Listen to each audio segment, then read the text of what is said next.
Hello friends, आज हम द्रौपदी की कहानी लेकर आए हैं। द्रौपदी के बारे में हम कुछ रहस्य जानेंगे इस वीडियो में, जो इस प्रकार है।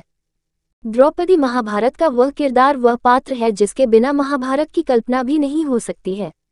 महाभारत का युद्ध भले ही पांडवों ने जीता था, लेकिन युद्ध को जीतने की प्रेरणा द्रौपदी थी।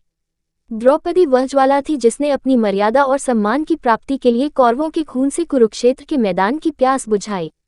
द्रौपदी महाभारत युद्ध के बाद भारतवर्ष की महारानी बनी, लेकिन इनका जीवन और अंत ऐसे रास्तों से गुजरता है जिन्हें जानकर हर कोई हैरान रह जाता है।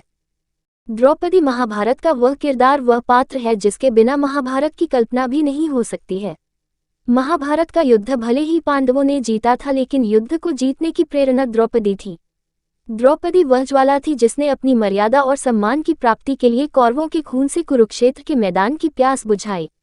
द्रौपदी महाभारत युद्ध के बाद भारतवर्ष की महारानी बनी, लेकिन इनका जीवन और अंत ऐसे रास्तों से गुजरता है जिन्हें जानकर हर कोई हैरान रह जाता है।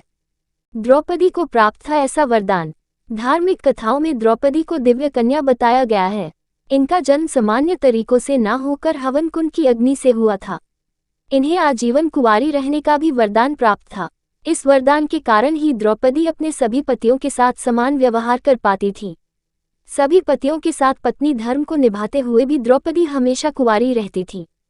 द्रौपदी ने रखी थी यह शर्त। जब द्रौपदी के सामने 5 पांडवों से विवाह करने का प्रस्ताव रखा गया तो उन्होंने विवाह के लिए एक अनोखी शर्त रख दी। उन्होंने सीधे तौर पर कह दिया कि वह इस विवाह के लिए तैयार हैं, लेकिन वह अपने गृहस्थ जीवन की वस्तुएं किसी और महिला के साथ साझा नहीं करेगी। पांडवों ने उनकी कुत्ते को दिया ये शाप। विवाह के बाद सभी पांडवों में यह आपसी सहमति बनी थी कि एक समय में द्रौपदी के साथ एक ही पांडव वक्त गुजार सकता है। जब कोई पांडव अपनी पत्नी के साथ होता था तो संकेत के तौर पर कक्ष के बाहर अपनी चरण पादुका रख देता था।